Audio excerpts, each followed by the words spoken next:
எத்தனையோ பெயர்களின போராட்ட வீரர்கள் செய்த தியாகத்தின் விளைவுதான் நாம் இன்று அனுபவிக்கும் சுதந்திரமும் ஜனநாயகமும்.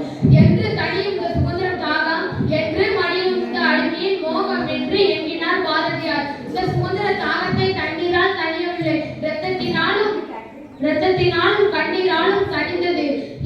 வீட்டுக்கு விடுதலையாக இருப்பார் இந்த சிட்டுக்குருவியை போல என்று எண்ணினார் பாரதியார். பாரதியார் பல கனவுகளுக்கு பின்பு நாம் நாட்டை ஆட்சி செய்யும் போது ஆங்கிலேயரை வெளியேற சொன்னார்கள். ஆனால் அவர்கள் வெளியேறவில்லை. நன்றி. வாழ்க பாரதம். ஜெய் ஹிந்த்.